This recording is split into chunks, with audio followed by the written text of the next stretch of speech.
June 4న ఎలాంటి అవాంఛనీయ ఘటనలు జరగకుండా పటిష్ట బందోబస్తు ఏర్పాటు చేసినట్టు నెల్లూరు నగర DSP Srinivas Reddy, rural DSP Veeranjaneyulu Reddy తెలిపారు. రాష్ట్ర డీజీపీ హరీష్ కుమార్ గుప్తా, నెల్లూరు ఎన్నికల అధికారి హరినారాయణ, ఎస్పీ ఆరిఫ్ హఫీజ్ సూచనల మేరకు గట్టి బందోబస్తు చర్యలు ఏర్పాటు చేశామన్నారు. ఎలక్షన్ కమిషన్ నియమావళి ప్రకారం కౌంటింగ్ రోజున గెలిచిన అభ్యర్థులు ఎవరూ కూడా ర్యాలీలు చేయటం, బాణాసంచా కాల్చటం, సభలు సమావేశాలు ఏర్పాటు చేయటం నిషేధమని వెల్లడించారు. జిల్లాలో 144 సెక్షన్ అమలులో ఉన్నందున ప్రజలు దీన్ని దృష్టిలో పెట్టుకుని చట్టాలకు లోబడి మసులుకోవాలని సూచించారు.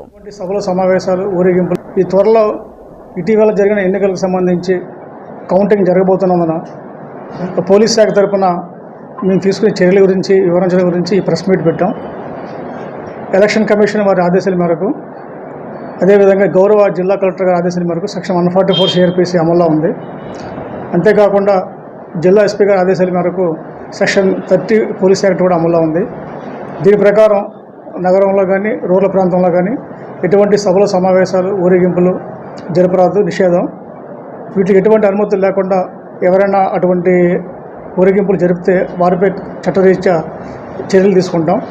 అంతేకాకుండా ఈ పాటికే రౌడీ షీటర్స్ అందరినీ కూడా మేము బైండ్ చేయడం జరిగింది. అంతేకాకుండా ట్రబుల్ మేకర్స్ని కూడా గుర్తించి వారిని కూడా తగు విధంగా మేము బైండ్ అవుట్ చేసాం.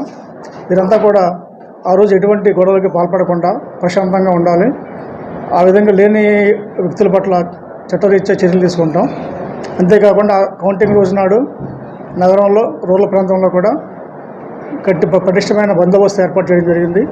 పెట్రోలింగ్ కూడా జరుగుతుంది. QRT teams, special striking forces, అదేవిధంగా రూట్ మొబైల్స్ అన్నీ కూడా వారి విధులు నిర్వహిస్తారు. ఎటువంటి గొడవలు జరగకుండా చూసుకుంటారు. ఈ సందర్భంగా మీడియా ద్వారా ప్రజలందరూ కూడా సమయం పాటిస్తూ ఈ కౌంటింగ్ డే సందర్భంగా ఎటువంటి గొడవలు జరగకుండా చూడాలని చెప్పేసి పోలీస్ శాఖ తరఫున మనవి తెలియజేసుకుంటున్నాను. ఈ త్వరలో ఇటీవల జరిగిన